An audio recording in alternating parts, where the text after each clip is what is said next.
komputer. Baik, Pak.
Ya, adik-adik sekalian,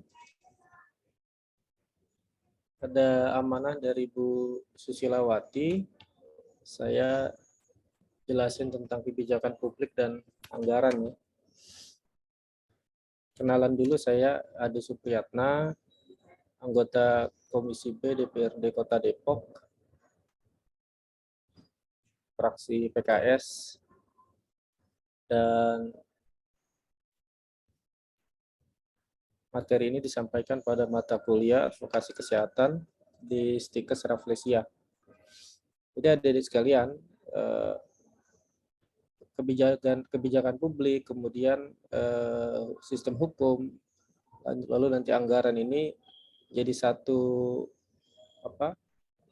kegiatan yang memang sehari-hari dilakukan antara DPRD dan pemerintah, baik itu skalanya daerah yaitu APBD ataupun nasional itu ada di APBN.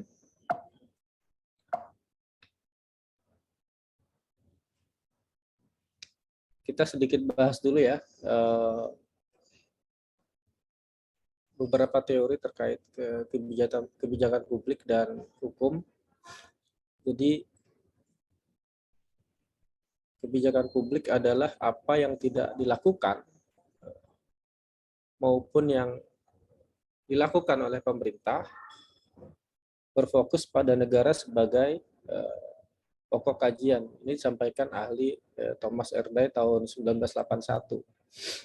Jadi usia dari public policy cukup tua karena public policy adalah hal yang sangat diperlukan karena orang-orang yang berkumpul dalam satu wilayah, kemudian ada tanahnya, ada rakyatnya, di situ ada pemimpin, pasti disitulah memerlukan kebijakan publik.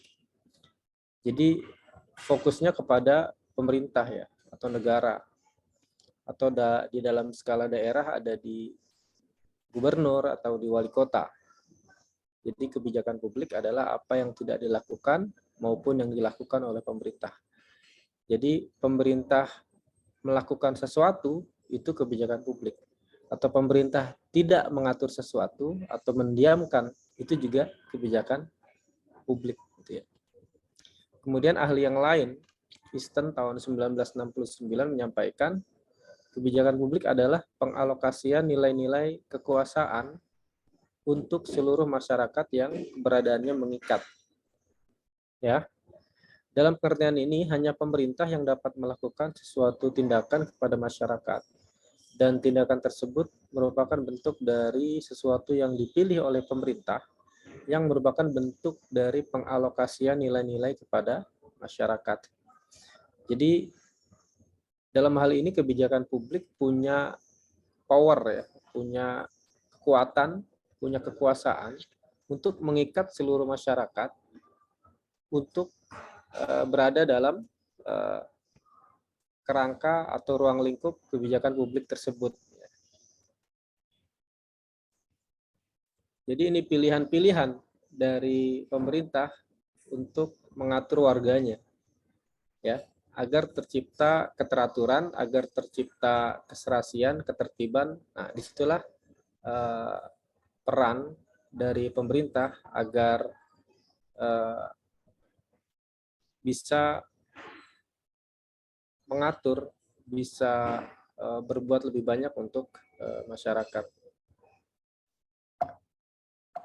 Nah, kemudian ada lagi yang namanya hukum ya, sistem hukum.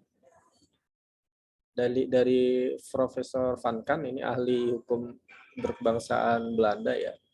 Hukum adalah keseluruhan peraturan hidup yang bersifat memaksa untuk melindungi kepentingan manusia dalam masyarakat. Kemudian sistem hukum adalah kesatuan utuh dari tatanan-tatanan yang terdiri dari bagian-bagian atau unsur-unsur yang satu sama lain saling berhubungan dan berkaitan secara erat. Untuk mencapai satu tujuan kesatuan tersebut, perlu kerjasama antara bagian-bagian atau unsur-unsur tersebut menurut rencana dan pola tertentu. Ini dari Profesor Subakti. Jadi ada hubungan ya antara kebijakan publik dan hukum atau sistem hukum. Kira-kira apa ya hubungannya gitu. Ini kita, karena saya juga bukan dosen ya, sambil ngobrol aja. Jadi semua di open mic juga nggak apa-apa. Asal di rumah atau di tempatnya nggak berisik. Jadi bisa langsung respon apa yang saya sampaikan atau apa yang saya tanyakan. Gitu ya, adik-adik ya. Ada yang bisa kasih pendapat nggak? Hukum atau sistem hukum hubungannya dengan kebijakan publik. Bedanya apa sih gitu? Kalau tadi kebijakan publik apa? Sesuatu yang dilakukan atau tidak dilakukan oleh pemerintah terkait dengan pengaturan dalam berkehidupan di masyarakat. Nah, kalau ini apa? Hukum apa? Keseluruhan peraturan hidup yang bersifat memaksa untuk melindungi kepentingan manusia dalam masyarakat. Jadi kira-kira hubungannya apa tuh? Kebijakan publik dan hukum atau sistem hukum. Ada yang bisa kasih pendapat nggak? Ini mahasiswa harus inilah responsif. Silakan.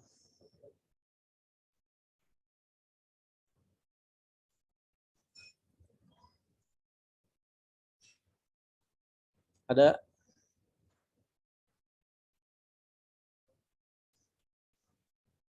Halo? Nggak tidur kan? Ayo deh. Ini semester berapa sih? Semester 3, Bapak. Oh iya iya iya. Baru tahun kedua ya. Iya, Bapak. Ini jangan-jangan belum pernah ketemu offline juga semuanya ya? Iya, Masih masih dari awal online. masuk ya? Iya, Pak. Baju barunya belum kepake ya? Iya, Pak. Ayo silakan. Jangan, itu unik apa nih?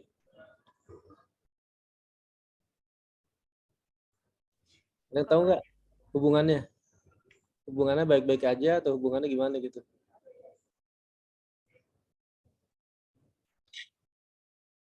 Antara kebijakan publik dan sistem hukum atau hukum.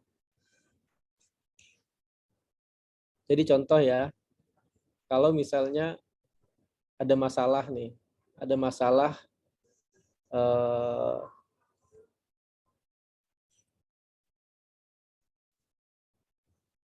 apa eh, kemacetan gitu ya. Masalah publik adalah kemacetan. Kemudian kebijakan publik yang diputuskan oleh pemerintah, misalnya Provinsi DKI dalam hal ini gubernur adalah 3 in 1 atau ganjil genap. Itu adalah bentuk kebijakan publik. Nah, hukumnya apa? Hukumnya ditetapkan dalam peraturan gubernur terkait dengan ganjil genap atau 3 in 1. Jadi di dalam hukum itu ada isi, ada tatanan hal-hal yang diatur, kemudian juga ada sanksi, ya kan? Gitu. Itu contoh. Jadi hubungan apa? Bisa nangkap nggak bedanya?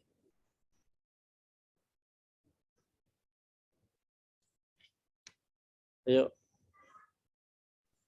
Kayak saling mendukung gitu bukan sih, Pak? saling mendukung. Oke. Saling bersinambungan, Pak. Saling apa, Mbak? Bersinambungan. Berkesinambungan. Terus apa lagi? Ngopi dulu biar cerah pikiran. Tahu ya bedanya ya? Apa hubungannya tahu ya kira-kira ya, cuman mungkin susah untuk diungkapkan kali ya. Tadi siapa yang jawab saling mendukung? Kafa ya? Iya, Pak. Ah. Jadi duluan mana? Kebijakan publik atau duluan sistem hukum? Kebijakan. Kebijakan kira-kira ya. Oke, kita lihat ya di slide selanjutnya nih. Kebijakan publik dan hukum ya. Permasalahan sosial membutuhkan kebijakan publik sebagai wujud nyata intervensi pemerintah untuk memecahkan permasalahan tersebut. Ya kan? Tadi contohnya apa? Kemacetan, ya. Ada masalah, bentuk intervensi pemerintah adalah tadi ya, mengeluarkan kebijakan publik seperti 3 in 1 atau ganjil genap. Kemudian, hukum sebagai instrumen guna melindungi hasil kesepakatan kebijakan yang telah diputuskan bersama. Jadi dalam penentuan kebijakan publik itu, misalnya Pak Gubernur berkomunikasi dengan Kapolda Metro Jaya, kemudian juga dengan Dandim, Pangdam, kemudian juga dengan bawahannya di Dinas Perhubungan. Nah, hasil kesepakatan mereka itu berwujud suatu kebijakan yang diputusin bareng-bareng kan. Nah, instrumen untuk melindungi kebijakan publik itu adalah hukum. Jadi hukum, poin ketiga, sebagai legitimasi pemerintah untuk melaksanakan kebijakannya dalam rangka mengatasi permasalahan sosial yang terjadi. Ya, jadi hukum sebagai instrumen untuk melindungi tadi hasil kesepakatan kebijakan yang diputuskan bersama, dan juga dasar ataupun yang melegitimasi pemerintah dalam hal melaksanakan kebijakan tersebut ya. Jadi kalau misalnya hasil kebijakan publik kesepakatan contoh terkait kemacetan tadi ya. Jadi kesepakatannya mobil plat genap tidak boleh masuk di tanggal ganjil. Tapi tiba-tiba polisi nyetop di jalan gitu kan. Terus polisi bilang, "Ini saya udah sepakat sama Pak Gubernur gitu." Nah, kesepakatannya dituangkan dalam apa gitu kan. Yang ditilang kan pasti nanya gitu. Peraturan gubernur kah atau peraturan Kapolda kah gitu kan. Jadi harus ada hukum yang mengatur kesepakatan tersebut ya. Jadi sistem hukum itu produk-produk hukum itu kan dari mulai konstitusi ya, Undang-Undang Dasar 45, kemudian ke bawahnya ada undang-undang, ada lagi peraturan pemerintah, ada lagi peraturan presiden, ada lagi peraturan menteri. Kalau di daerah ada peraturan daerah provinsi, ada peraturan daerah kota. Nah, itu semua adalah produk-produk hukum gitu. Isinya apa sih? Ya isinya dari mulai landasan atau latar belakang kenapa produk hukum itu keluar, kemudian ruang lingkup apa aja yang diatur gitu ya. Contoh tadi ya, masalah untuk mengatur lalu lintas yang diatur adalah kendaraan roda 4 gitu. Kemudian waktunya dari jam berapa sampai jam berapa, misalnya dari jam 6 pagi sampai jam 10 pagi diterapkan kebijakan tersebut. Kemudian siapa saja yang terkena peraturan tersebut? Seluruh kendaraan roda 4 yang masuk wilayah Jakarta. Terus kalau ngelanggar sanksinya apa? Misalnya tilang bisa berupa uang atau bisa cukup dikasih peringatan disuruh putar balik misalnya gitu ya. Jadi isi dari produk hukum itu seperti itu. Nah, poin keempat, hukum dan kebijakan publik harus dibangun atas dasar komunikasi antara pemerintah dan masyarakatnya agar menghasilkan produk hukum yang tidak bertentangan dengan keadilan. Jadi harus ada komunikasi nih antara pemerintah dan masyarakat. Makanya kalau ada atau pemerintah akan mengeluarkan atau memutuskan satu produk hukum itu, apakah itu peraturan pemerintah atau peraturan daerah, suka ada hearing atau dengar pendapat bersama pemangku kepentingan atau stakeholder agar dapat masukan-masukan. Intinya apa? Sebelum diputuskan itu ada komunikasi antara pemerintah dan masyarakat. Jadi ketika diputuskan nggak kaget masyarakatnya gitu. Jangan sampai ketika sudah diputuskan malah menimbulkan kerugian bagi masyarakat. Kayak kemarin kan banyak yang demo ya terkait dengan revisi Undang-Undang KPK. Kamu ikut nggak? Ikut demo nggak? Nggak diajak ya? Apa nggak tahu? Atau revisi Kitab Undang-Undang Hukum Acara Pidana KUHP. Itu kan juga di demo sama mahasiswa. Gitu. Akhirnya nggak jadi diputusin gitu. Karena banyak tentangan dari masyarakat. Nah, sebenarnya walaupun sudah diputuskan, masyarakat kalau hak konstitusinya merasa terganggu itu bisa menggugat. Bisa nggak masyarakat menggugat pemerintah? Bisa nggak Bisa kira-kira? tapi sulit. Hah? Bisa tapi sulit. Bisa tapi sulit. Sulit tapi bisa. Ya seperti itu Pak. Caranya gimana? Kurang tahu juga. Hah? Nggak tahu. Jadi kalau misalnya ada hak-hak konstitusional kamu nih ya, kamu kan warga negara Indonesia nih. Berarti kan punya konstitusi ya. Konstitusi mendasar kita apa? Yang mengatur. Apa coba? Yang bikin sama itu loh, Badan Usaha persiapan kemerdekaan Indonesia BPUPKI atau PPKI dulu. Itu apa namanya tuh?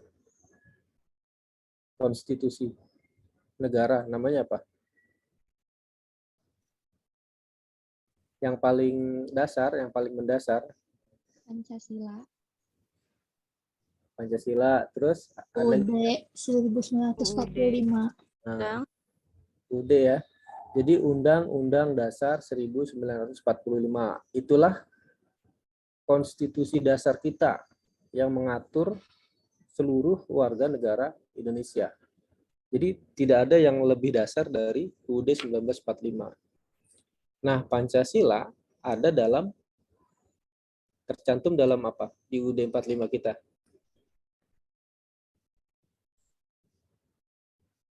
Hah? Kalau sekolah suka baca apa tuh? Ada yang ada Pancasila di situ. Alinea keempat ya Pak? Ya, itu apa? Ada di dalam apa? Alinea keempat itu apa? UUD Iya. 1945. Di bagian mananya? Depannya, dalamnya, apa akhirnya? Di dalamnya. Hah? Pembukaan. Di pembukaan ya. Nah, itu di pembukaan. Yang apa? Pembukaan Undang-Undang Dasar 1945. Kami, ya kan? Bangsa Indonesia. Hafal nggak? Hafal ya. Jadi itu Udah lupa. udah lupa. Nggak perlu upacara lagi ya. Gayanya yang udah nggak upacara. Jadi pembukaan Undang-Undang 45 di dalamnya terdapat Pancasila. Jadi konstitusi dasar seluruh masyarakat Indonesia adalah Undang-Undang Dasar 45. Makanya kamu harus paham nih, ada berapa bab, ada berapa pasal tuh.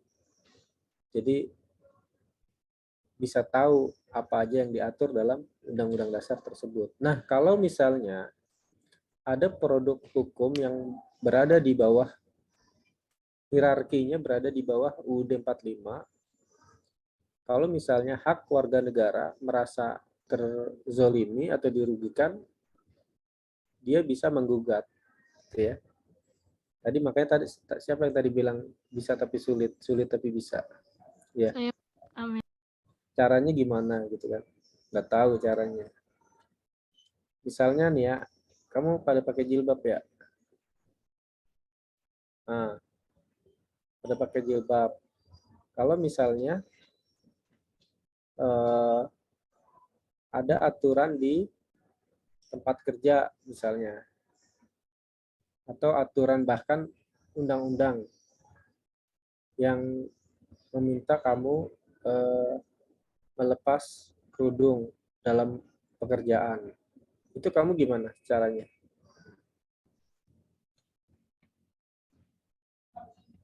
Ngelawan apa terima? Melawan. Melawan. Ngelawannya gimana? Melawannya karena kan itu emang dari ajaran agama juga ya Pak? Iya. Nah, berarti kan kamu merasa hak kamu dirugikan ya. Hak kamu merasa ada yang merampas kebebasan kamu dalam menjalankan agama. Ada di pasal berapa coba? Undang-Undang Dasar.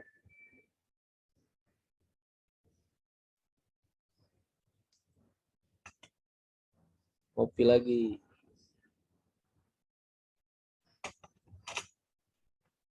Searching dah, searching. Pasal berapa? Ini yang lain jangan senyum-senyum aja, jawab. 28. H 28, ayat 1. 28 serius. Tentang hak asasi manusia. Spesifik menjalankan kebebasan dalam beragama dan menjalankan ajarannya ada di pasal berapa, ayat berapa?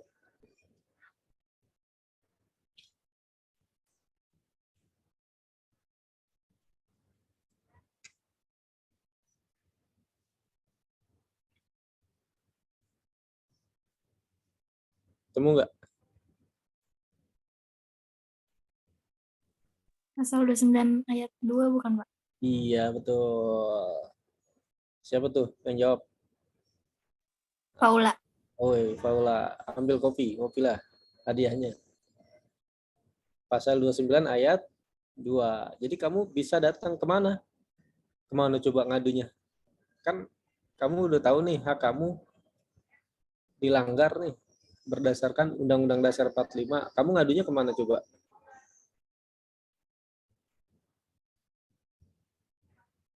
Hah? Ada yang tahu nggak?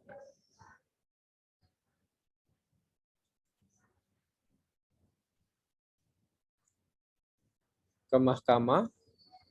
Konstitusi. Iya betul. Konstitusi.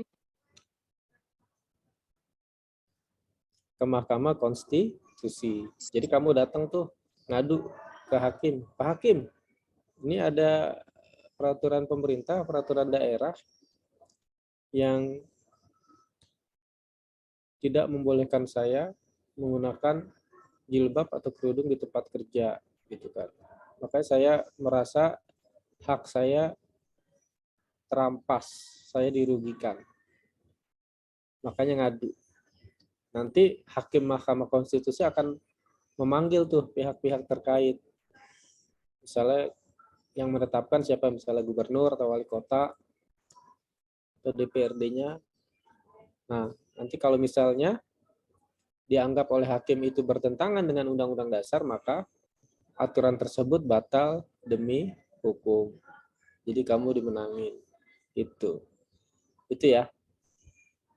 Jadi hukum dan kebijakan publik mesti ada komunikasi antara pemerintah dan masyarakatnya agar tidak bertentangan dengan keadilan. Kalaupun itu sudah diputuskan, kalau bertentangan dengan UUD 45 sebagai konstitusi dasar, itu warga negara punya hak untuk menggugat, walaupun cuman sendiri.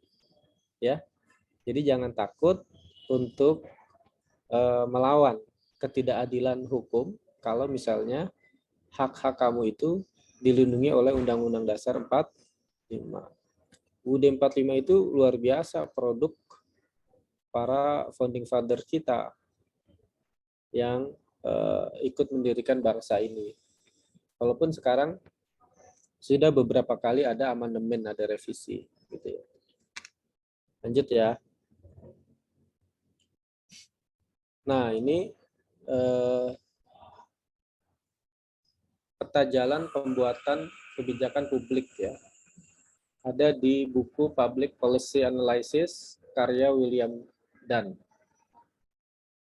Jadi kamu lihat yang sebelah kanan ini ya. Ada penyusunan agenda, ada formulasi kebijakan, ada adopsi kebijakan, ada implementasi kebijakan, ada penilaian kebijakan. Gitu ya. Nah, tadi kebijakan publik dan hukum itu sama-sama dilatar belakangi oleh apa tadi? Kenapa dibuat kebijakan publik? Karena ada Undang-undang. Hah? Ada apa? Dibuat pengaturan dalam masyarakat, dibuat kebijakan itu karena ada permasalahan. Jadi kan contohnya udah jelas, ada kemacetan. Makanya dibuat kebijakan publik, gitu ya. Jadi permasalahan sosial itulah yang melatar belakangi adanya kebijakan publik yang diikat oleh sistem hukum, ya, ada produk hukumnya. Gitu. Caranya gimana gitu? Jadi kamu lihat yang pertama-tama adalah penyusunan agenda nih. Jadi apa yang mau kita bahas dalam kebijakan publik ini, gitu ya. Permasalahannya apa aja.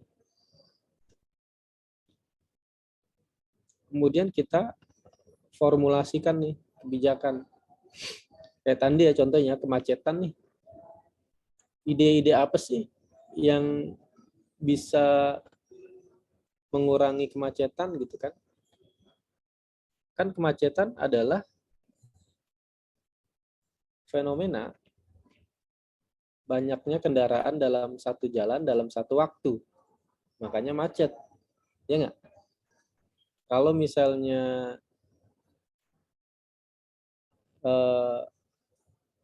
mobilnya tidak berada dalam jalan tersebut, mencar-mencar gitu, berada di jalannya masing-masing, kemungkinan nggak macet.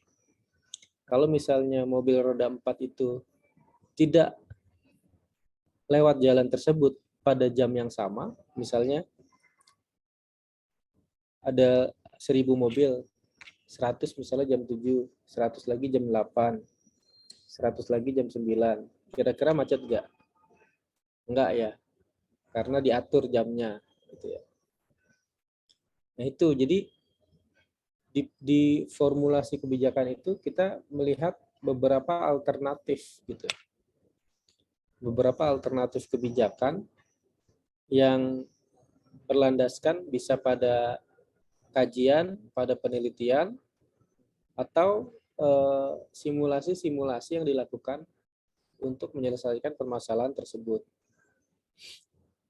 Maka karena tadi ya fenomenanya banyaknya mobil yang lewat jalan tersebut pada waktu yang sama, maka solusinya adalah ngurangin mobil yang ke situ gitu. Ngurangin mobil karena plat mobil itu ujungnya itu cuma 2, kalau nggak ganjil genap, dan kepolisian biasanya ngeluarinnya hampir sama ujungnya itu. Jadi jumlah plat mobil yang ujungnya genap sama jumlah mobil yang platnya ujungnya ganjil itu mirip-mirip lah. Nah, jadi diambillah kebijakan tersebut. Gitu. Setengah-setengah. Nah, terus itu terkait jumlah. Terkait waktu gimana gitu. Nah, misalnya waktunya pada jam-jam sibuk, misalnya jam 7 sampai jam 10 gitu kan. Karena disitulah semua orang masuk kantor ke Jakarta. Jadi setelah itu boleh. Nah, itu sederhana lah ya. Saya ambil contoh yang sederhana, gimana kita bisa menyelesaikan satu permasalahan sosial dengan kebijakan publik dan diikat oleh sistem hukum ya. Nah, dari formulasi kebijakan itu nanti diadopsi. Jadi kebijakannya diadopsi lewat apa tadi? Produk hukum ya. Harus keluar jadi produk hukum. Kalau dia nggak keluar jadi produk hukum itu tadi dasarnya nggak kuat, nggak legitimate gitu. Nah kemudian diimplementasi ya. Jadi caranya gimana, kapan mulai dilaksanakan, gitu ya. Dilaksanakan pada titik mana aja, kepada siapa, itu ada pada tahapan implementasi kebijakan. Kemudian setelah itu ada penilaian nih, kira-kira setelah sebulan berjalan worth it nggak gitu, cukup berhasil nggak? Kalau nggak dievaluasi lagi, balik lagi ke atas. Nah sebelahnya ini adalah yang biru itu tahapan analisis kebijakan. Jadi kalau mau menganalisis kebijakan publik, kamu bisa pakai tahapan yang biru. Dari perumusan masalah. Misalnya, kebijakan publik sudah keluar, ganjil genap. Gitu.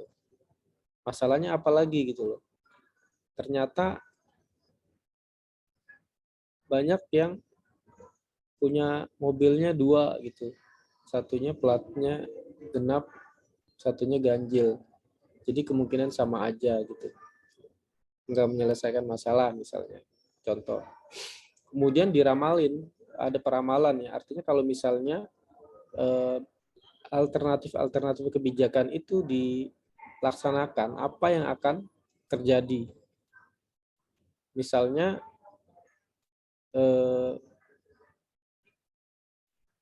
kebijakan ganjil genapnya tidak dilaksanakan lagi, apa penggantinya?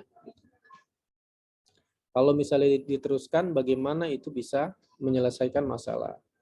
Lalu dibuat rekomendasi dari analisis kebijakan tersebut.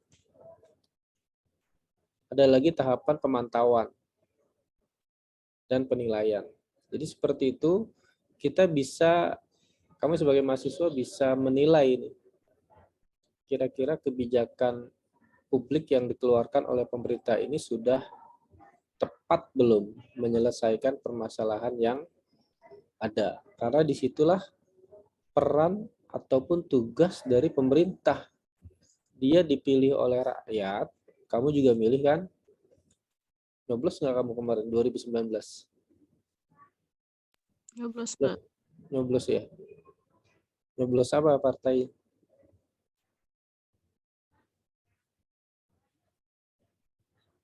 Baik nyoblos pemilu maupun nyoblos pilkada. Pemimpin ataupun wakil yang terpilih itulah dia dapat mandat dari rakyat termasuk kalian itu untuk menyelesaikan permasalahan-permasalahan sosial gitu. Jadi rakyat juga bisa menilai apakah pemerintah pusat, pemerintah daerah sudah berhasil menyelesaikan permasalahan sosial lewat kebijakan publik yang dia keluarkan. Jadi ada mandat dari rakyat termasuk kalian untuk pemerintah mengeluarkan kebijakan publik. Ada mandat nih, kamu ngasih mandat. Oke, Anda saya pilih jadi presiden, Anda saya pilih jadi wali kota, gubernur, Anda saya pilih jadi wakil rakyat, anggota DPRD termasuk saya. Anda harus menyelesaikan masalah saya. Gitu. Jadi rakyat punya kekuasaan. Kekuasaan itu diberikan, mandat itu diberikan dalam periode tertentu, misalnya 5 tahun sekali. Gitu. Nah, dalam periode 5 tahun itulah seseorang yang telah diberikan mandat oleh rakyat, itulah melaksanakan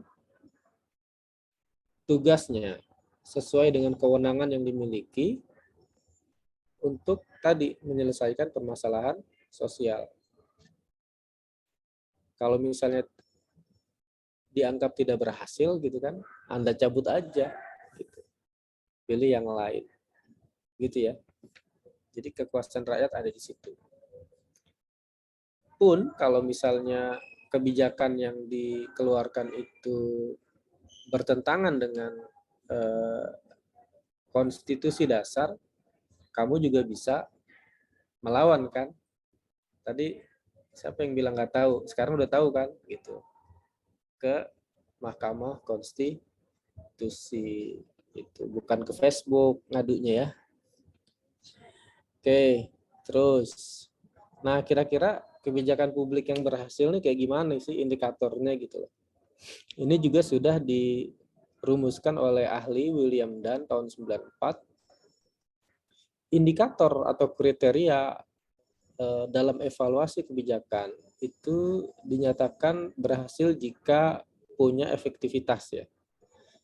Efektif kebijakan tersebut telah mencapai hasil yang diinginkan. Ya.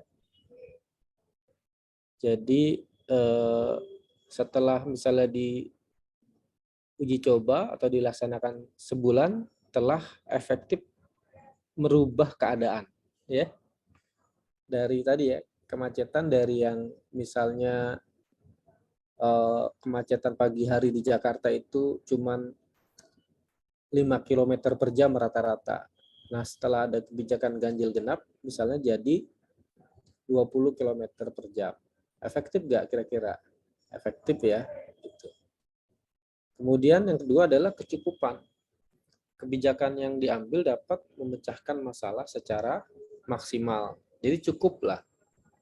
Jadi cukup. masalah kemacetan tadi secara maksimal bisa dikurangi. Kemudian yang ketiga, pemerataan. Kebijakan yang diambil telah memberikan manfaat merata kepada seluruh masyarakat. Ya. Jadi tidak ada masyarakat yang merasa tidak diberikan manfaat terkait dengan kebijakan tersebut. Kalau ganjil genap kan pasti karena sasarannya untuk roda 4, karena dia makan banyak ruang jalan, maka diterapkan ke semua. Walaupun dia pejabat publik ya. Kan ada kemarin tuh anggota DPRD dari DKI ya, yang dari PSI itu. Dia yang bikin ganjil genap, dia yang melanggar gitu kan. Akhirnya dia suruh putar balik sama polisi. Sama aja, nggak ngaruh. Gitu. Yang keempat, responsivitas ya. Jadi kebijakan yang diambil dapat memberikan keuntungan untuk kelompok di masyarakat. Jadi ada semacam feedback yang baik ya. Feedback positif dari masyarakat terkait dengan kebijakan tersebut. Kemudian ketepatan, kebijakan yang diambil bermanfaat dan tepat sasaran. Nah, kalau ketepatan mungkin kalau mau ada contoh lain terkait dengan bansos ya, bantuan sosial. Misalnya ada berapa banyak warga miskin yang sudah dapat bantuan sosial dari pemerintah. Apakah sudah tepat? Apakah masih ada warga miskin yang belum dapat? Apakah ada warga kaya yang justru dapat? Itu kan terkait dengan ketepatan. Nah, 5 hal inilah yang bisa jadi indikator bagi satu kebijakan publik apakah dia dinyatakan berhasil atau tidak berhasil. Ya. Nah, oke, kita lanjut ke intinya ya. Kita di sini mau ngomongin terkait dengan karena mata kuliahnya advokasi kesehatan, jadi kamu harus tahu bagaimana kamu kan orang-orang yang bergerak di bidang kesehatan ya. Ini jurusan apa sih? Stikes nih. Stikes Rafflesnya jurusan apa? Kesehatan masyarakat. Apa? Kesehatan masyarakat. Kesehatan masyarakat.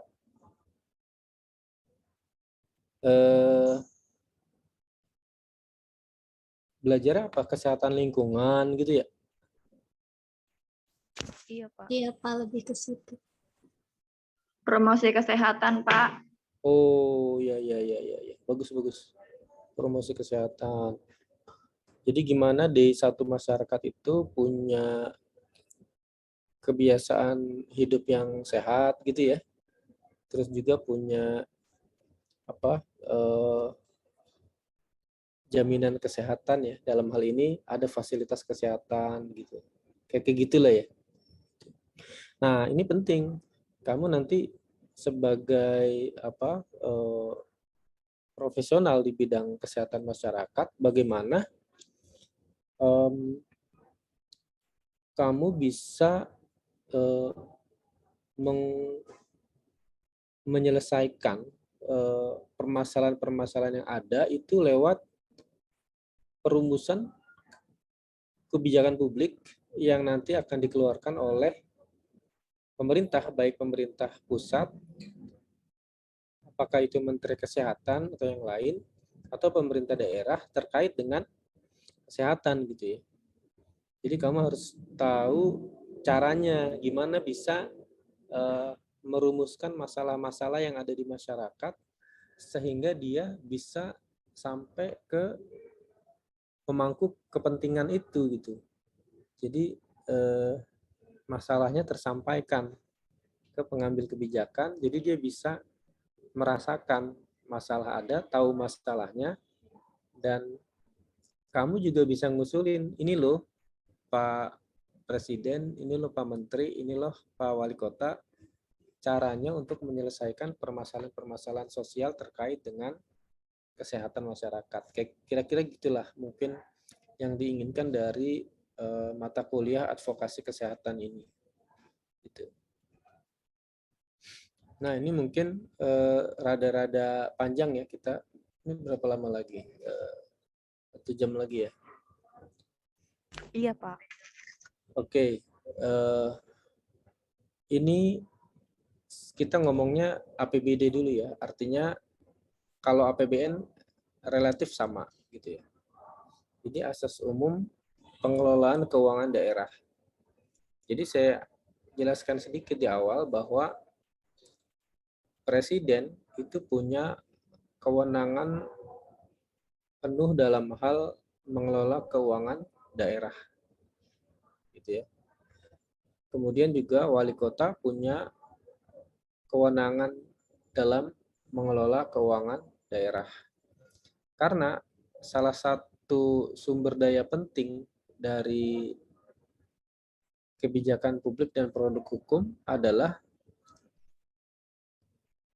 terkait dengan bagaimana kebijakan itu dilaksanakan, bagaimana produk hukum itu dilaksanakan di masyarakat, menggunakan sumber daya yang ada agar bisa menyelesaikan permasalahan sosial tadi.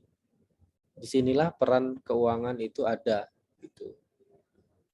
Jadi istilahnya kalau kamu punya masalah, salah satu yang bisa menyelesaikan masalah kamu itu uang gitu ya. Salah satunya gitu. Bukan semuanya gitu. Tapi penting gitu. Kalau nggak ada uang nggak bisa jalan juga gitu kan. Nggak bisa hangout, nggak bisa perawatan wajah gitu kan. Kan harus ada uang ya. Gitu. Nah, begitu juga negara atau daerah, pengaturan keuangan ini penting. Jadi semua hak dan kewajiban daerah dalam rangka penyelenggaraan pemerintahan daerah yang dapat dinilai dengan uang, itu adalah keuangan daerah. Ada yang namanya APBD. Ada yang tahu nggak APBD apa?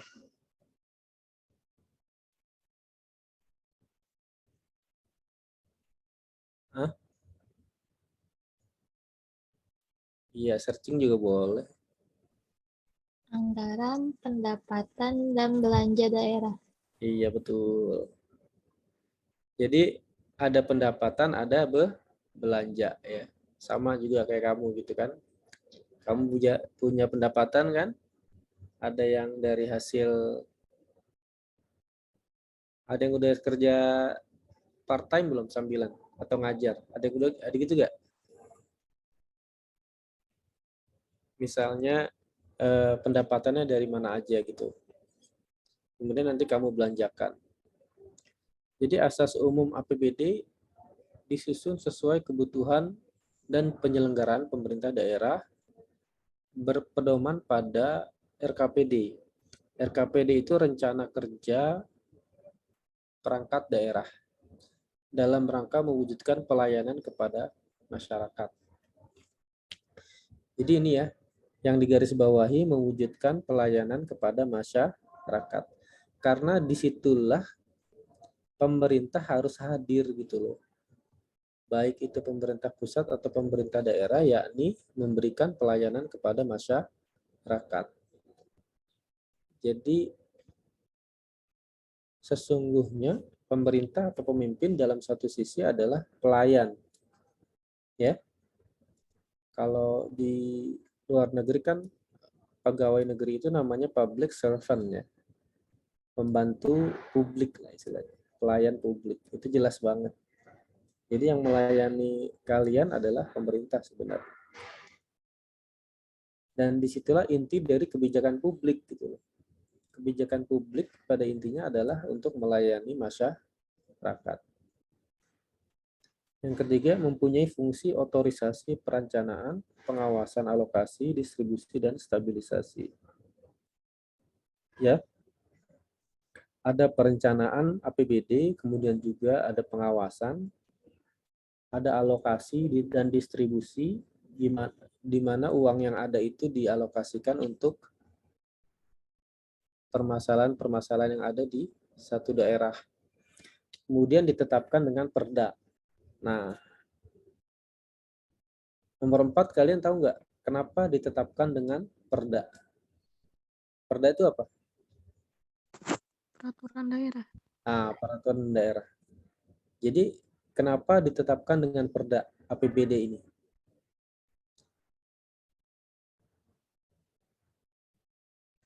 Kenapa?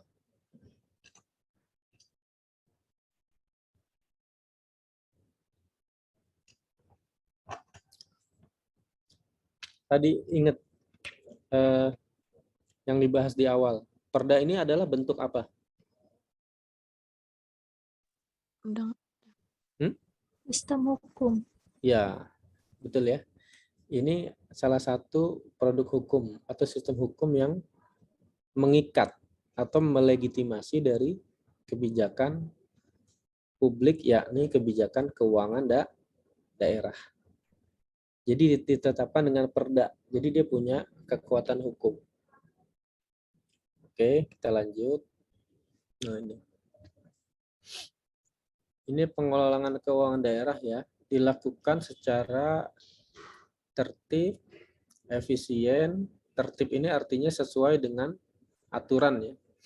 Jadi nggak sembarangan ngelola keuangan daerah itu, diatur dari mulai apa saja yang harus dibelanjakan, dari mana itu uangnya berasal, berapa persen misalnya anggaran untuk pendidikan, anggaran untuk kesehatan itu berapa, itu juga diatur. Dan kapan harus dikeluarkan dan kapan dan bagaimana itu dipertanggungjawabkan dan dilaporkan. Ya. Jadi harus tertib. Kemudian efisien. Harus punya prinsip-prinsip efisiensi. Jadi memaksimalkan sumber daya yang ada, memaksimalkan hasil dan kerja dari sumber daya yang ada. Efisien. Ekonomis juga. Artinya bagaimana anggaran bisa keluar sedikit tapi bisa maksimal menyelesaikan permasalahan atau mengatur hal-hal yang perlu dilaksanakan untuk pelayanan kepada masyarakat. Efektif, ya efektif tadi ya, bagaimana bisa menyelesaikan permasalahan itu secara maksimal. Transparan, artinya punya akuntabilitas, bisa diaudit, ya. Gitu. Bertanggung jawab dengan memperhatikan rasa keadilan, kepatutan, manfaat untuk masyarakat, serta taat pada ketentuan peraturan perundang-undangan. Kemudian pengelolaan keuangan daerah diwujudkan dalam APBD.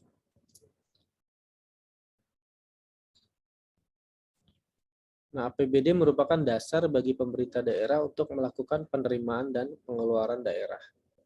Jadi siklusnya kira-kira ada perencanaan, ada penganggaran, ada pelaksanaan dan penatausahaan, ada akuntansi dan pelaporan, ada pertanggungjawaban pelaksanaan, ada pengawasan. Itu ya. Jadi ini siklus dari APBD yang dalam 1 tahun itu kegiatan-kegiatan 1 sampai 6 ini ada di situ. Perencanaan dilakukan oleh Bapeda misalnya. Penganggaran dilakukan oleh para dinas terkait bersama DPRD Kota.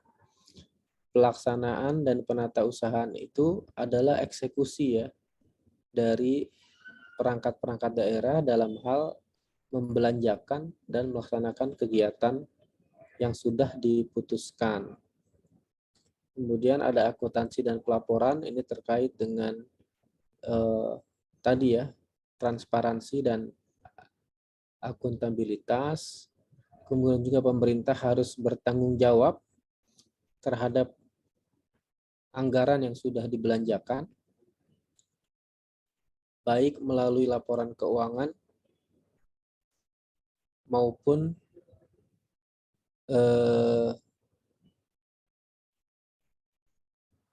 laporan keuangan kepada BPK, Badan Pemeriksa Keuangan, maupun kepada DPRD.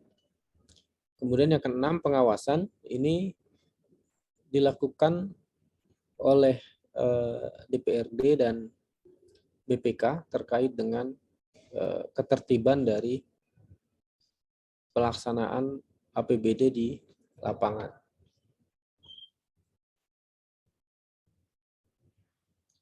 Nah, ini kira-kira struktur APBD ya.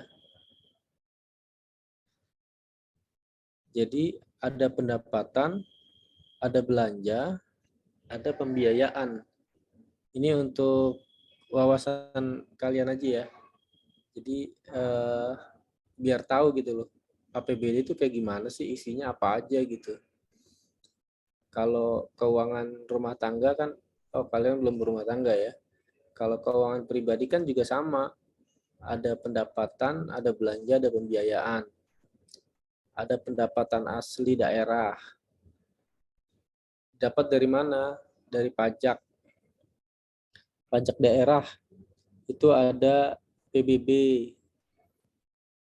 Kan orang tua kamu pasti bayar PBB kan? Tiap tahun. Ada BPHTB. Itu kalau jual beli. Ada pajak pembeli, ada pajak penjual, gitu ya. Ada kalau kamu makan di restoran itu kan kena 10% ya.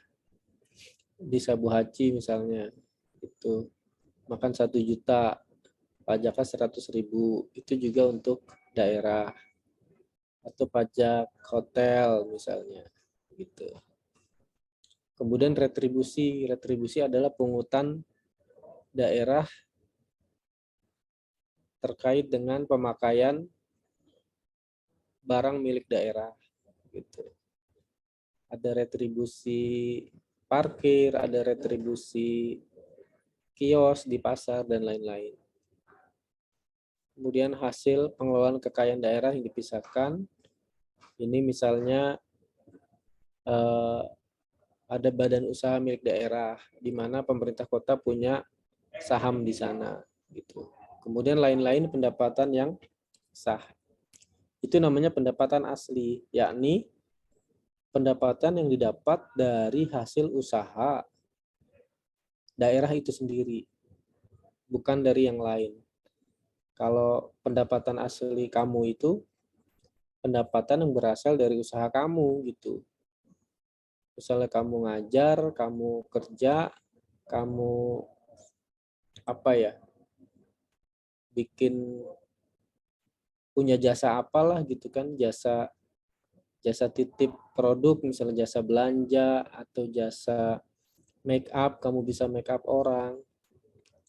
Itu usaha-usaha yang kamu lakuin buat dapat uang, itu namanya pendapatan asli kamu gitu.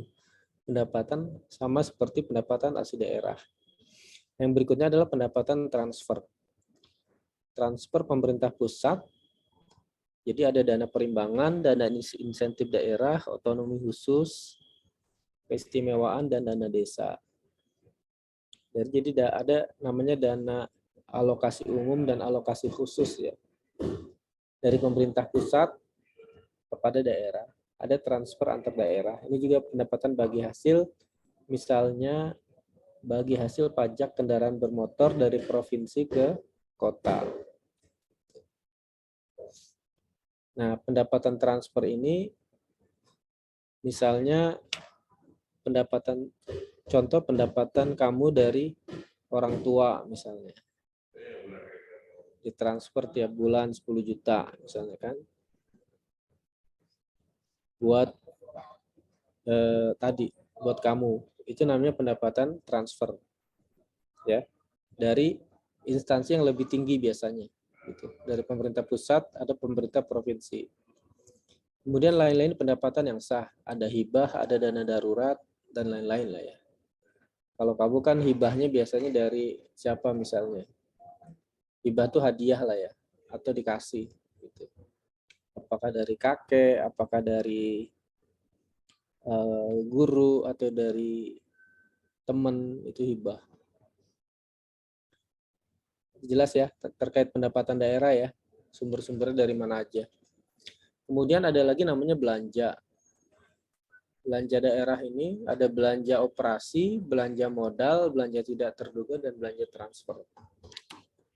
Belanja operasi itu biasanya belanja pegawai, barang jasa, bunga, subsidi hibah, bantuan sosial. Itu kira-kira kegiatan sehari-hari dari pemerintah kota.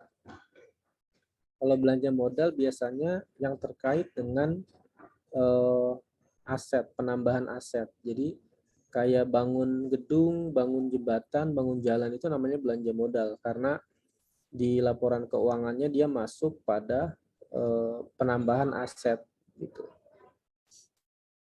Kalau kamu ini belanja operasi kira-kira makan minum itu belanja operasi kamu tuh. Terus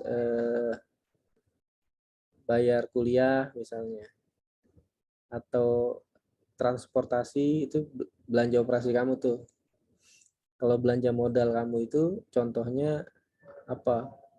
Beli motor, beli mobil, itu kan nambah modal kamu ya, nambah aset. Beli rumah gitu. Jadi aset yang kira-kira punya nilai jangka panjang gitu. Terus ada belanja tidak terduga, biasanya nih bencana ya. Ada bencana alam ataupun pandemi kayak sekarang itu banyak diambil dari pos belanja tidak terduga. Atau kemudian belanja transfer, sama ini ya.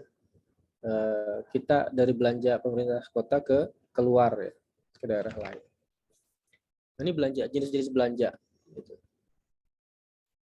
Nah, kemudian ada yang namanya pembiayaan gitu ya. Jadi kalau misalnya ada pendapatan, ada belanja, kira-kira kalau misalnya banyakkan belanjanya daripada pendapatan, itu kan berarti harus ada pembiayaan ya. Dari mana aja? Ada yang namanya silva, sisa lebih dari penggunaan anggaran. Misalnya anggaran tahun lalu Kota Depok misalnya 3 triliun. Pendapatannya 3 triliun. Belanjanya cuma 2,5. Berarti kan silvanya ada 500. Nah, itulah yang menjadi sumber dari pembiayaan di periode selanjutnya. Kemudian ada pencairan dana cadangan, penjualan kekayaan daerah, pinjaman, dan lain-lain lah. Jadi kira-kira kalau anggaran belanja kamu bulan ini kurang daripada pendapatan, kira-kira pembiayaannya diambil dari tabungan kamu, gitu kan ya? Atau dari pinjaman, gitu kan? Atau dari mana-mana lah. Jadi seperti itu.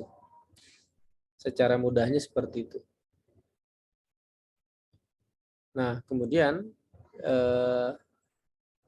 ini alurnya ya. Ini nggak apa-apa ya, rada ini dikit. Tapi biar kamu tahu. Jadi isu penyusunan dan pembahasan ini prosesnya, proses penganggaran yang termasuk dalam kebijakan publik juga sebenarnya. Jadi ada namanya RKPD. RKPD itu rencana kerja pemerintah daerah. Ini adalah rencana kegiatan dari masing-masing dinas. Nah, kalau terkait dengan dinas kesehatan, misalnya ya, rencana dinas kesehatan Kota Depok tahun 2022 misalnya. Apa aja yang mau direncanain? Misalnya menurunkan angka kematian ibu gitu dan bayi. Ini kan terkait dengan bagaimana kita bisa menyelenggarakan pemantauan ibu-ibu yang hamil sampai melahirkan. Kemudian pelayanannya dimaksimalkan supaya dua-duanya sehat gitu. Kemudian misalnya menekan kasus dari penyakit menular misalnya. Penyakit menular apa aja? Ngantuk gitu. TB, TB, demam berdarah, gitu. Demam berdarah menular gak ya? Enggak ya. Ditularkan yang lain gitu ya.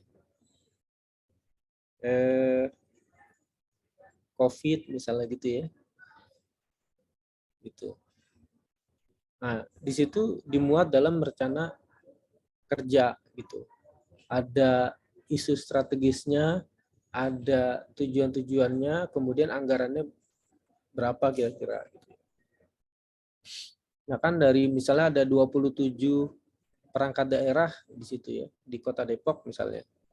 Nah, disitulah semua dirangkum dalam rencana kerja pemerintah daerah. Kemudian ada namanya KUA PPAS.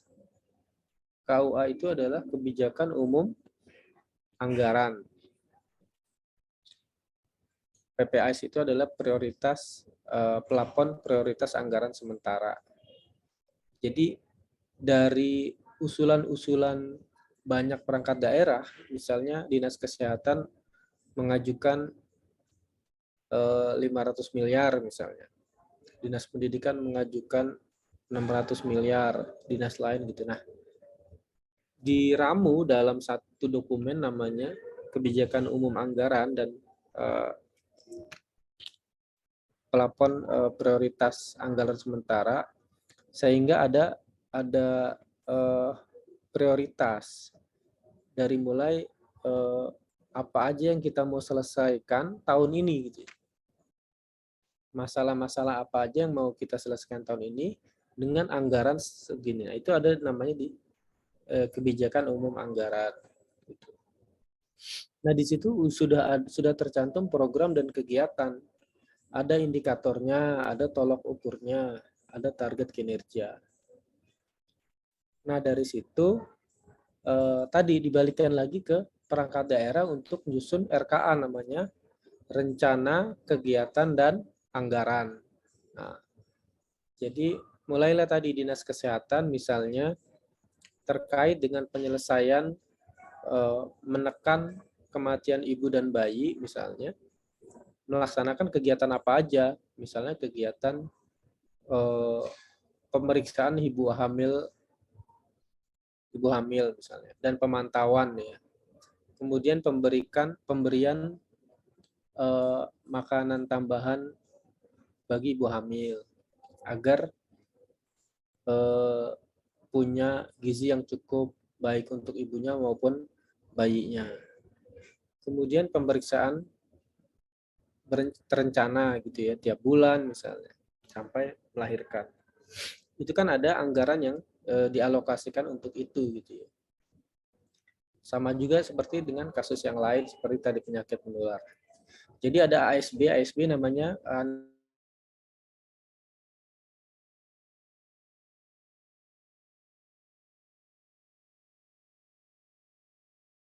sudah ditetapkan misalnya penyuluhan harga per orang per kegiatan berapa. Di situ ditetapkan. Nah, dari rencana kegiatan dan anggaran itu langsung lanjut ke RAPBD. RAPBD apa? Rencana Anggaran Pendapatan dan Belanja Daerah. Ini baru rencana.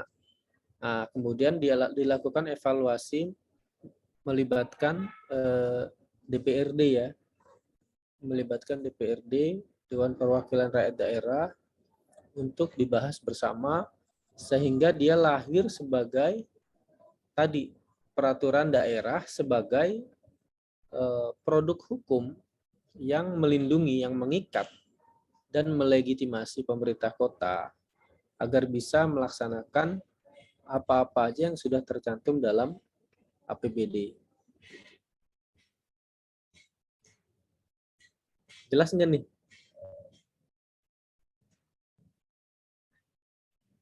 Jelas ya? Jelas, Pak. Ya Allah, Pak. Apa pada tidur semua? Enggak, Pak. Enggak, Baik. Pak. Oke, lanjut ya. Nah, ini kalender penyusunan ya. Jadi ada namanya anggaran murni, ada anggaran perubahan ya. Dari 1 tahun itu misalnya untuk anggaran murni itu diputuskan paling lambat 31, misalnya ya untuk tahun 2022 nanti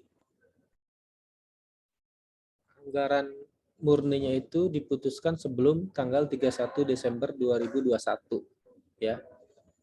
Itu untuk anggaran nanti 2022. Tapi dalam perjalanannya kan pasti ada penyesuaian-penyesuaian gitu. Jadi gini adik-adik sekalian, pemerintah misalnya tahun 2022 itu sudah harus memutuskan APBD-nya itu sebelum tahun berjalan ya, sebelum maksimum 31 Desember 2021. Jadi ntar 2022 itu dia pendapatannya dari mana aja, kemudian belanjanya untuk apa aja, itu sudah diputuskan terlebih dahulu. Jadi nggak bisa misalnya punya duit banyak, tapi dia lupa dengan yang sudah dicatat gitu loh. Kayak kamu misalnya ke mall gitu kan, tadinya mau beli baju, lupa, jadi beli sepatu, jadi beli kosmetik gitu kan. Padahal rencananya cuman beli baju. Nah, pemerintah daerah nggak bisa gitu. Harus sesuai dengan yang diputuskan. Tapi kalau misalnya ada penyesuaian, itu bisa dirubah. Misalnya di bulan, pengusulannya di bulan Agustus, nanti diketok di akhir September, itu namanya anggaran perubahan tahun berjalan. Misalnya di 2022 ada anggaran Dinas Kesehatan misalnya untuk penyelesaian COVID masih belum dianggarkan. Nah, itu bisa ditambahkan gitu ya. Tapi tetap harus sesuai dengan prosedur, yakni pembahasan bersama DPRD dan diputuskan jadi perda juga, jadi produk hukum. Jadi dia tidak melanggar gitu ya. Kalau misalnya tidak ditetapkan oleh perda, dia melanggar. Gitu. Jadi sangat hati-hati sekali penggunaan keuangan daerah ini. Ada aturannya, ada aturannya. Oke, ini saya lewat aja ya biar cepat. Nah, ini kita ambil contoh aja ya, contoh gimana nanti kalian bisa berperan serta dalam advokasi kesehatan sehingga bisa memasukkan usulan-usulan untuk penyelesaian masalah di bidang kesehatan ke APBD gitu ya. Ini saya kasih contoh anggaran kesehatan dalam RAPBD Kota Depok tahun 2022 ya. Jadi isu sektor kesehatan pada nota keuangan APBD Depok 2022 beberapanya diantaranya satu, menggunakan pendanaan untuk belanja kesehatan, penanganan pandemi, Corona, virus disease 2019, COVID-19, dan belanja prioritas lainnya. Seperti dukungan pelaksanaan vaksinasi Corona, gitu ya. Ini kan harus dianggarkan kan? Gitu. Kemudian mendukung kelurahan dalam pelaksanaan penanganan pandemi melalui penyediaan anggaran sesuai dengan kebutuhan masing-masing kelurahan. Kan kelurahan bersama puskesmas kan menyelenggarakan vaksinasi ya. Nah, itu kan perlu anggaran. Nah, disitulah disampaikan di dalam nota keuangan nih. Ini nota keuangan adalah pengantar dari APBD. Jadi disebutin nih hal-hal yang strategis atau hal-hal yang penting untuk dilaksanakan di 2022. Gitu. Kalian udah pada vaksin kan ya? Kan ada yang vaksinnya di puskesmas kelurahan, puskesmas kecamatan, gitu kan? Nah itu anggarannya dapat dari APBD. Nah kemudian yang C, insentif tenaga kesehatan daerah dalam rangka penanganan pandemi. Jadi sesuai dengan instruksi pemerintah pusat bahwa perlu ada insentif tambahan ya terkait dengan nakes di daerah yang turut serta membantu dalam penanganan pandemi. Kalian dilibatin nggak kemarin? Jadi apa?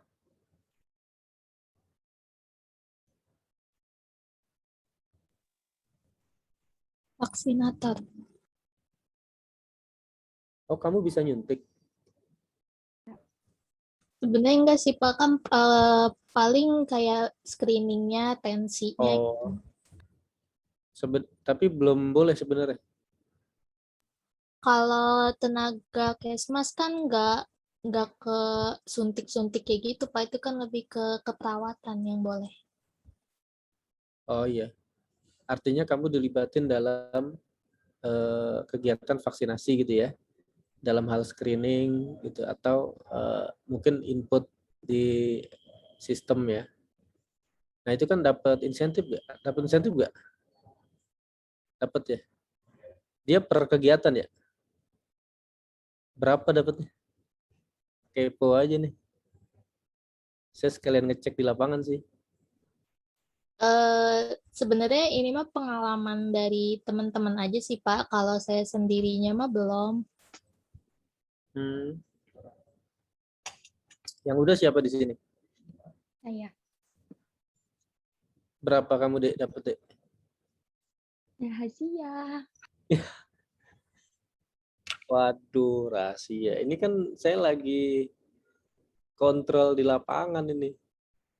Biar tepat nggak yang dianggarin dengan realisasinya gitu loh. Ntar saya nganggarin 1 juta, kamu dikasihnya 100.000 lagi.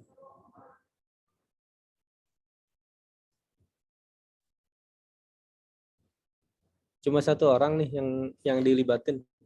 Ada lagi?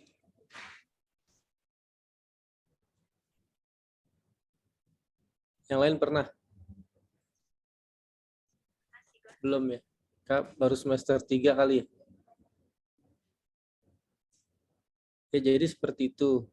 Nah, berikutnya isu sektor kesehatan selanjutnya dalam rangka peningkatan di bidang kesehatan, pemerintah daerah secara konsisten dan berkesinambungan harus mengalokasikan anggaran kesehatan minimal 10% dari total APBD di luar gaji sesuai amanat pasal 171 ayat 2 Undang-Undang 36 tahun 2009 tentang kesehatan. Gitu ya. Jadi sebenarnya anggaran di bidang kesehatan ini sesuai Undang-Undang 36 tahun 2009 itu minimum 10% dari total APBD. Misalnya kalau APBD Depok 3 triliun, 10%-nya berapa? Ayo berapa? 3 triliun nolnya berapa? Banyak. Banyak, Pak. Ya berapa banyaknya?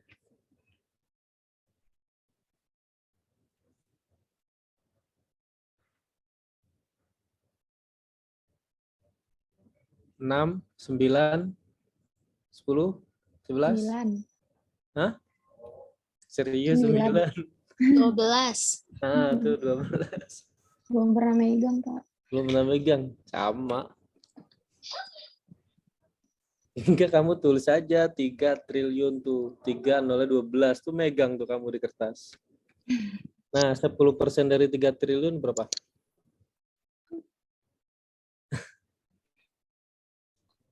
Kamu belajar itu juga kan ya? Ada matematik ya? Berapa 10% 3 triliun? 3 triliun itu berapa miliar?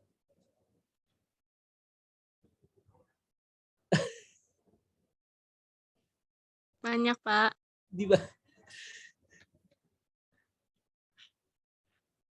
Kayak 3 juta itu berapa ribu? Ya berapa ratus ribu? Berapa ribu deh? Atas 3 miliar itu berapa juta?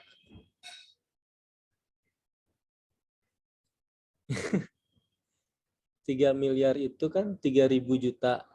Ya, nggak? Berarti 3 triliun itu 3.000 Miliar. miliar. Berarti kalau 10% dari 3.000 berapa?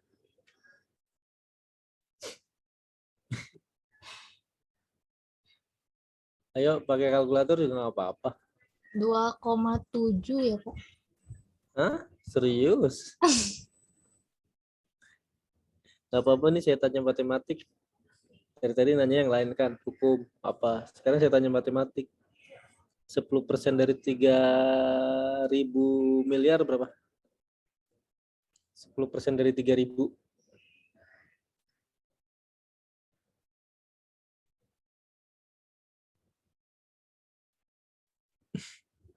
300. Iya, pinter. Jadi sesuai Undang-Undang 36 2009, minimal anggaran Dinas Kesehatan Kota Depok itu 300, kalau APBD 3 triliun berarti 300 miliar ya. Nah, itu banyak apa sedikit? Relatif ya. Buat kita sih, buat perorangan banyak banget gitu, tapi buat satu kota bisa banyak bisa sedikit tergantung isu ataupun masalah yang ada. Makanya di luar gaji tenaga kesehatan, di luar gaji birokrat itu harus dialokasikan 10% untuk menyelesaikan atau mengawal SPM. SPM ada yang tahu nggak? Standar pelayanan minimum. Jadi sudah ditetapin tuh sama pemerintah pusat. Karena tadi ya, balik lagi bahwa pemerintah ini pada hakikatnya adalah pelayan rakyat dan kebijakan publik pada hakikatnya juga adalah bagaimana bisa memberikan pelayanan kepada masyarakat dari kebijakan yang dibuat, maka 10% tadi harus dialokasikan untuk bisa melayani masyarakat dalam standar pelayanan di tingkat tertentu. Jadi ditetapkan standar pelayanan minimal nih agar ada acuan. Nah, contohnya nanti saya sampaikan standar pelayanan minimal di bidang kesehatan. Saya lanjut ya. Kalau tadi nilainya kira-kira sudah paham jumlahnya. Nah, ini kira-kira penjabaran dari SPM tadi ya. Gitu. Jadi ada pelayanan kesehatan ibu hamil, ada pelayanan kesehatan ibu bersalin, ada pelayanan kesehatan bayi baru. Ini kelihatan kan ya? Bayi baru lahir, ada pelayanan kesehatan balita, ada pelayanan kesehatan pada usia pendidikan dasar. Saya lanjut lagi, ini lihat yang sebelah kiri dulu ya. Jenis pelayanan dasarnya apa aja. Kemudian pelayanan kesehatan pada usia lanjut, ya. Kemudian pelayanan kesehatan pada usia produktif, pelayanan kesehatan pada penderita hipertensi. Hipertensi apa? Darah tinggi. Ya. Kemudian pelayanan kesehatan pada penderita diabetes mellitus ya. Kemudian pelayanan kesehatan orang dengan gangguan jiwa berat ODGJ. Kemudian pelayanan kesehatan orang dengan tuberkulosis ya TB. Pelayanan kesehatan orang dengan risiko terinfeksi virus yang melemahkan daya tahan tubuh manusia seperti HIV ya. Nah, jadi 12 inilah jenis pelayanan dasar yang harus dilaksanakan pemerintah kota gitu ya, di tingkat tertentu ya. Jadi semuanya ini harus mendapat perhatian. Makanya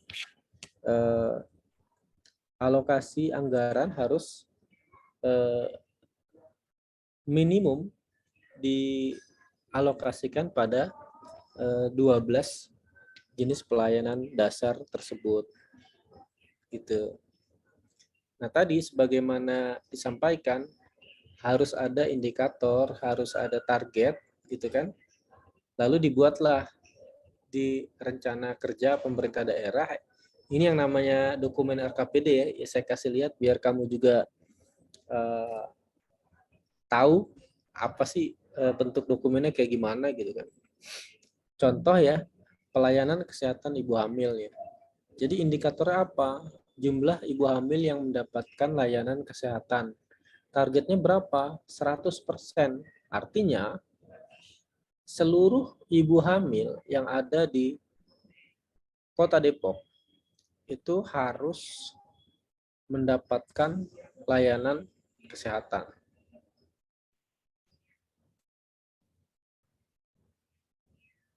Ya.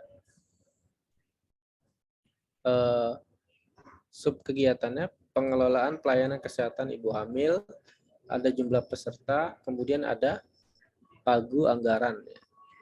Itu nilainya hampir 1 miliar, 990 juta. Gitu ya. Nah sama, yang berikutnya pelayanan kesehatan ibu bersalin, indikatornya apa? Jadi indikator itu sesuatu yang harus dicapai ataupun terkait dengan pelayanan yang diberikan. Jadi kalau ibu hamil tadi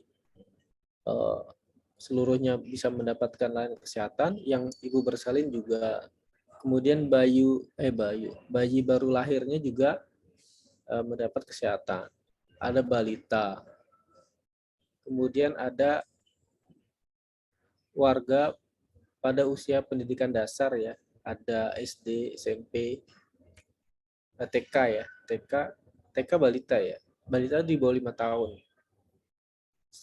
Jadi seluruh usia ini ada perhatian gitu, termasuk usia lanjut, usia produktif, atau penyakit-penyakit yang khusus ya, hipertensi, kemudian diabetes mellitus, ODGJ, TB, atau HIV. Jadi ini SPM yang ditetapkan oleh pemerintah pusat agar pemerintah daerah bisa melaksanakan pelayanan-pelayanan kepada warganya sehingga hak-hak warga negara terkait dengan pelayanan di bidang kesehatan ini bisa dilaksanakan, karena pemerintah pusat kan di level daerah ini dibantu oleh pemerintah kota di level kota atau pemerintah provinsi di level provinsi. Jadi itu kira-kira proses penganggaran yang termasuk dalam kebijakan publik dan dia diikat oleh peraturan daerah sebagai sistem hukum atau produk hukum yang melegitimasi pemerintah kota dalam melaksanakan kegiatan pembelanjaan keuangan daerah. Dan apa aja yang harus dibelanjain, prioritasnya apa aja, itu tadi sudah disampaikan, isu-isu strategisnya selain dari SPM. Kalau yang 12 poin ini adalah SPM, standar pelayanan minimal. Kalau ini ada di luar SPM itu hal-hal yang secara khusus mungkin terkait dengan situasi dan kondisi saat ini ya, kayak COVID-19, vaksinasi, insentif nakes, itu juga harus dianggarkan gitu. Nah, mungkin kalian sebagai calon profesional di bidang kesehatan gitu kan, aktivis-aktivis kesehatan yang setiap harinya kalian ada di masyarakat kan, di RT, di RW, di kelurahan, pasti kan melihat fenomena sebagai seorang yang belajar dan nantinya punya kompetensi di bidang kesehatan masyarakat, kira-kira ada nggak gitu isu-isu atau masalah-masalah kesehatan yang belum diakomodir pemerintah kota atau pemerintah pusat dalam hal penganggaran sebagai wujud dari kebijakan publik yang menjadi otoritas atau menjadi wewenang pemerintah kota atau pusat untuk melayani masyarakat gitu.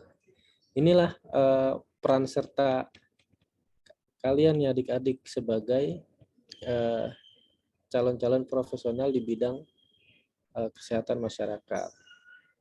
Gitu ya. Baik yang sudah dipelajari misalnya bidang-bidang yang terkait dengan kesehatan masyarakat ataupun yang belum dipelajari tapi kalian udah tahu dari sosial media, dari berita gitu. Nah, kira-kira dari penjelasan tadi apa yang belum diakomodir atau belum dianggarkan misalnya dalam APBD atau APBN gitu. Gimana kira-kira? Tadi sepanjang sekitar 1,5 jam kan sudah dengerin saya melulu kan gitu kan. Saya haus, saya capek. Jadi kalian sekarang ngomong 20 menit terakhir tanpa terkecuali semuanya harus kasih pendapat gitu ya. Semuanya harus kasih pendapat dari materi tadi. Apakah itu bentuknya pertanyaan atau bentuknya pendapat atau bentuknya usulan, apa aja dah gitu. Ini kan ada berapa nih? 3, 6, 9, 10 ya? Ada 20 menit, berarti masing-masing 2 menit. Bolehlah 2 menit atau lebih. Silakan. Ada yang mau kasih komen, nanya, atau pendapat, atau usulan, atau kritik, apalah. Yang penting ngomong. Yuk. Siapa yang mau dulu? Saya, Pak. Ya, Kava Seladien Andrina. Panjang amat nama itu. Silakan. Pak, saya mau nanya, boleh Pak? Ya. Kalau dalam proses penyusunan undang-undang dan Raperda itu, gimana sih Pak, misalnya masyarakat umum atau organisasinya itu dapat terlibat, apakah seperti yang tadi juga harus kayak ke Mahkamah Konstitusi atau bagaimana Pak?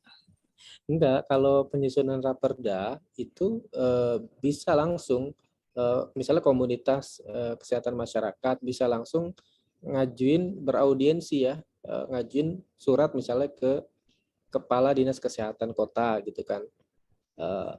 Ini dong, misalnya kamu lihat ada yang belum dianggarkan atau ada yang belum diurus.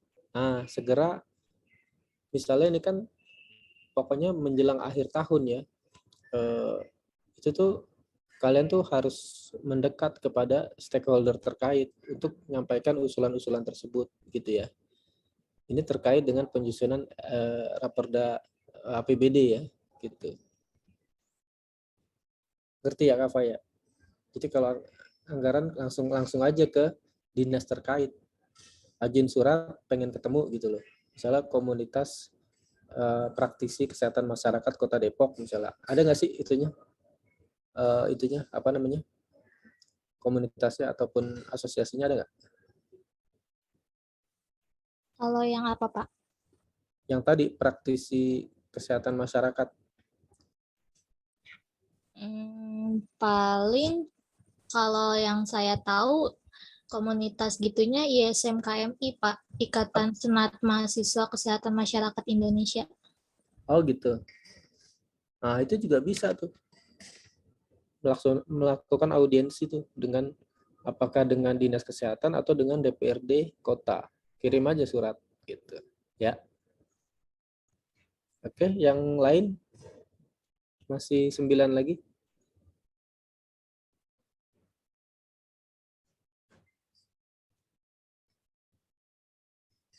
Silakan.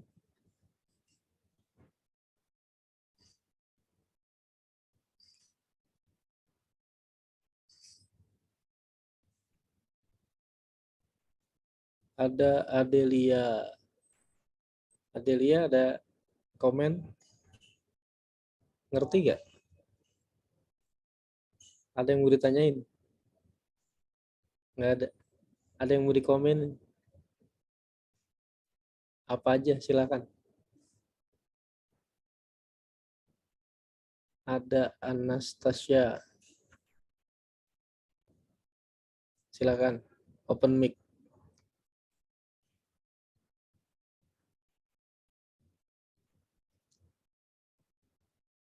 Regina Nur Arianti.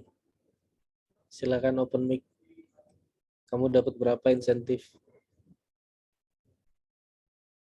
Jangan rahasia dong.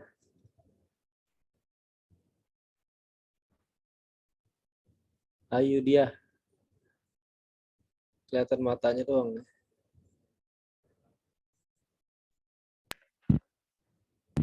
Hadir, Ada Pak. komen? Ada komen?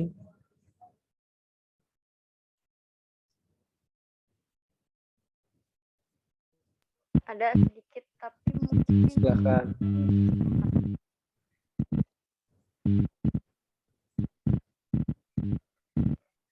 untuk persoalan bansos kali ya, Pak. Kan di berita itu banyak banget ya. Maaf ya, bukan gimana. Banyak yang korup ya, Pak, yang kayak tentang bansos gitu. Nah, mungkin itu bisa diatasi sih, karena kan pandemi kayak gini ya, Pak. Kita juga rakyat butuh makan. Oke, pekerjaan memang sudah ditebar semuanya. Cuma kan kalau perusahaan atau yang lain gitu punya kriteria dan karakter sendiri gitu. Kalau misalkan pekerjaan dia tuh punya skill sendiri, kayak ketentuan sendiri, nyari yang untuk mencari kerja gitu loh. Karena kan kalau bansos itu kan kayak bantuan gitu ya, Pak. Mungkin kurang atau bagaimana, karena di berita saya sering dengar itu sih. Dan pernah ada yang marah-marah kan ya, Pak, ya, di berita juga tuh. Yang marah siapa? Di berita ibu-ibu. Jadi, Oh. dia yang membantuin gitu kan buat masak ini itu segala macam. Tapi maaf ya, berasnya itu tidak gimana ya, kayak banyak kutunya gitu loh. Jadi kalau mau diolah juga gimana gitu, kayak nggak bisa buat dimakan lagi, itu susah. Mungkin itu sih kalau masukan dari saya gitu. Kurangnya kayak di bansos kan pandemi juga ya. Kalau kita nggak makan, gampang buat keserang penyakit gitu. Imun kita bisa turun dan itu malah memperbanyak virus COVID-nya gitu. Kan kita kan di Indonesia maunya kan COVID nggak ada nih, tapi caranya itu gimana gitu buat ngatasin itu. Jadi kalau misalnya kita kurang makan aja, imun kita turun, kita bisa terserang. Sedangkan dari pemerintahnya apa bagaimana, saya dengar juga katanya ada yang korup tentang bansos, padahal beberapa udah gimana ya, udah tercukupi gitu, maksudnya ada yang dananya ya sih oke udah turun gitu. Cuma kalau misalnya yang kurang ini namanya apa tuh, kurang ini apa, aduh sobat lagi jawabnya, kurang tepat ngasihnya gitu, sasarannya itu kurang tepat, dia tuh malah ngasihnya ke yang mampu bukan yang tidak mampu. Nah itu maksud saya gitu. Mungkin pendapat saya itu aja sih, kalau kurang lebihnya saya minta maaf gitu, karena yang saya dengar di berita itu aja. Iya. Kamu tinggal di Depok.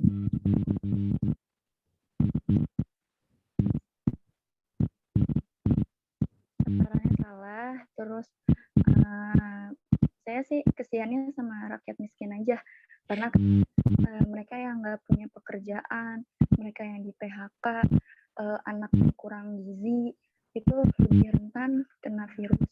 Itu aja sih. Mohon maaf ya Pak, kalau misalnya ada salah. Bagus. Jadi ini ya, segala tadi yang disampaikan Ayudia itu kan permasalahan ya di masyarakat ya. Kalian sebagai mahasiswi yang punya apa ya, posisi strategis sebenarnya, karena mengenyam pendidikan lanjut, kemudian juga bisa jadi agen perubahan di masyarakat. Jadi kalau misalnya ada produk kebijakan publik dari pemerintah yang dinilai tidak tepat ataupun menyengsarakan warga, kemudian menyusahkan, maka disitulah peran kalian sebenarnya bisa menyampaikan permasalahan-permasalahan tersebut kepada pihak terkait gitu ya. Kalau dalam hal ini misalnya tadi ya, bansos dengan beras yang kondisinya penuh kutu, langsung disampaikan ke yang mengawasi kegiatan pemerintah. Siapa yang melakukan pengawasan kegiatan pemerintah adalah salah satunya Dewan Perwakilan Rakyat Daerah atau DPR pusat gitu. Makanya setiap dari kalian bisa terkoneksi tuh dengan anggota-anggota DPRD baik kota, provinsi atau pusat, sehingga bisa menyampaikan aspirasi warga ataupun fenomena-fenomena yang tadi disampaikan, ketidaktepatan sasaran. Ini kan sebenarnya hasil pengamatan kalian di lapangan gitu kan, evaluasi kebijakan publik. Nah, itu disampaikan agar tadi anggota DPRD yang sudah punya tupoksi untuk itu bisa menindaklanjuti gitu. Kalau itu ada di Depok, bisa hubungi saya gitu. Nomor saya udah ada di Unik tuh, Nuraini udah punya. Silakan nanti minta kalau misalnya ada hal-hal yang ingin dilaporkan. Ya, Ayudia ya. Ya, terima kasih Bapak. Tapi maaf ya, kalau kata Bapak kita harus menyampaikan aspirasi. Bagaimana kalau misalkan kita menyampaikan aspirasi tapi tidak didengarkan dan malah maaf ya, Dewan DPR-nya itu tutup telinga dan tidak mau mendengarkan, bahkan sampai tidak mau menemui orang yang mau beraspirasi, itu bagaimana Pak? Ya, jadi kan tadi udah saya sampaikan. Jadi pejabat publik baik presiden, wali kota, anggota DPR, anggota DPRD itu adalah yang diberikan mandat gitu ya. Kalau misalnya dia tidak menjalankan tupoksinya, maka dia menyalahi tugas kan, tidak amanah gitu. Maka bisa dilaporkan. Kalau di dewan itu ada namanya Badan Kehormatan Dewan. Nah, itu bisa dilaporkan ke situ bahwa anggota DPRD ini tidak mau mendengar aspirasi warga. Dan pada waktunya nanti di pemilu berikutnya dia pasti akan dihukum sama masyarakat, tidak dipilih lagi gitu. Nah, tapi jangan khawatir kalau misalnya di satu anggota dewan mentok, bisa cari anggota dewan yang lain yang mau ngedengar gitu ya. Insya Allah saya dan teman-teman selalu always siap mendengarkan aspirasi warga. Baik Bapak, terima kasih. Silakan yang lain. Waktu kita 8 menit lagi. Oh, saya Pak. Ya, Saya mau nanya. ya. Jadi dari tadi materi yang tadi itu salah satu prinsip dari advokasi anggarannya itu bagaimana ya Pak? Apa? Terima Apa gimana? kasih. Advokasi anggaran. Iya, prinsipnya itu berarti bagaimana ya Pak? Iya. Jadi Terima kasih. sesuai mata kuliah ini ya, advokasi kesehatan. Dalam hal ini terkait dengan bagaimana masalah-masalah kesehatan itu bisa masuk dalam ruang pemikiran pejabat publik ya, wali kota. Dalam hal ini misalnya kalau di daerah wali kota ya. Jadi kalian sebagai profesional di bidang kesehatan masyarakat punya peran gitu loh dalam mengadvokasi kesehatan, khususnya anggaran-anggaran untuk penyelesaian permasalahan di bidang kesehatan. Alurnya tadi kan sudah disampaikan sama saya, warga, pada prinsipnya warga, apalagi tadi ya ada Ikatan Senat Mahasiswa Kesehatan Masyarakat, itu bisa menyampaikan poin-poin aspirasi untuk tadi mengadvokasi, jadi melakukan bantuan ataupun perjuangan untuk membawa permasalahan di masyarakat agar bisa dibahas ya dan ditentukan kebijakan publiknya oleh pemerintah daerah yang di situ ada anggaran yang dialokasikan untuk menyelesaikan permasalahan tersebut. Gitu ya Regina ya. Jadi prinsipnya warga negara bisa menyampaikan secara terbuka kapan saja.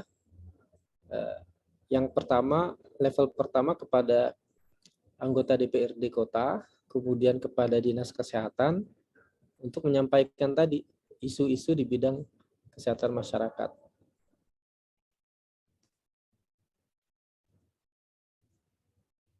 Oke, ada lagi? Pak, izin bertanya. Ya. Fungsi naskah akademi dan bagian-bagian yang harus sesuai dengan ketetapan Menkumham sama contoh naskah akademi, Pak. Ini pertanyaan luar dari materi, Pak. Maaf. Iya, nggak apa-apa. Gini ya, naskah akademis itu satu produk kajian yang biasanya dibuat sebagai pendahuluan rancangan peraturan daerah, gitu ya. Jadi sebelum peraturan daerah itu dibuatlah naskah akademis.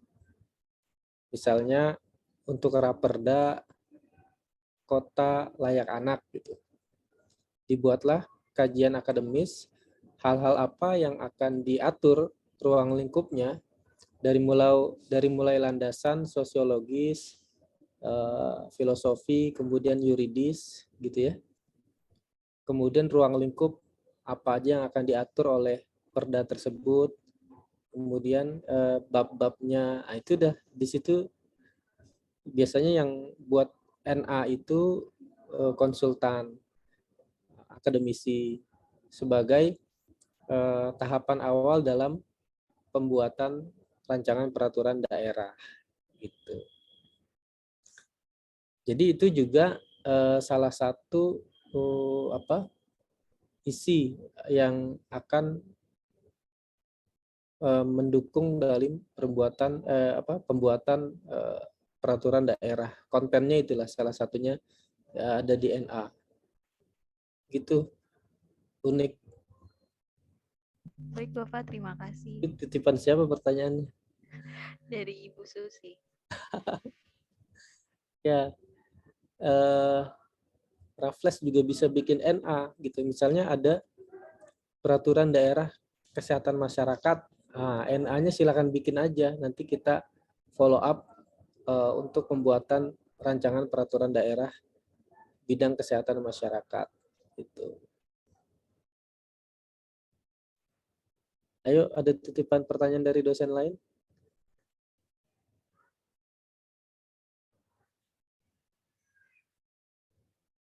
Tiga menit lagi.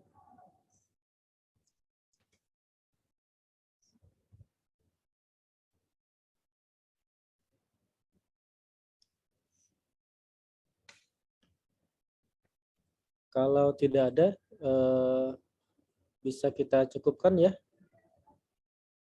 adik-adik sekalian. Ya, lagi cukup ya.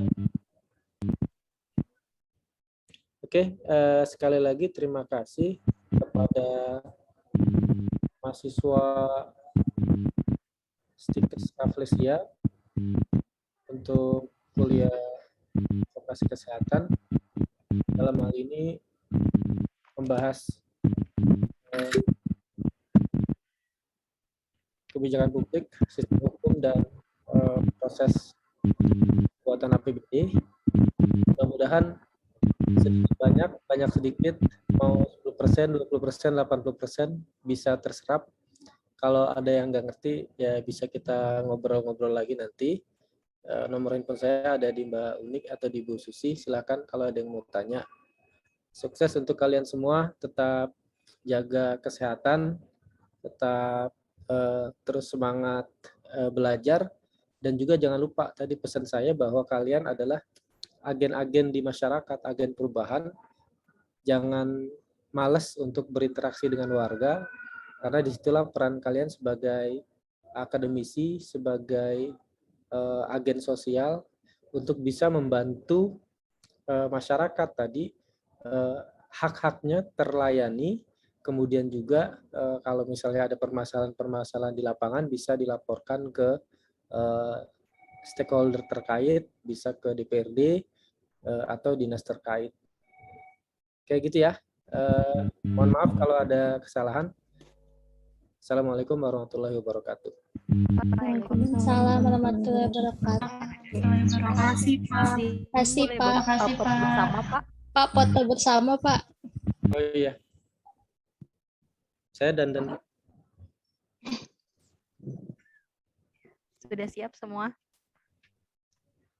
Siap. 1, 2, 3. saya juga mau tutup. Udah? Udah ya? Unik? Oke. Pak. Saya live ya. Assalamualaikum. Terima kasih, Pak. Ya, sama-sama. Terima kasih, Pak. Makasih, Pak. Oh, coba tadi nanya BPJS ya? Masih direkam.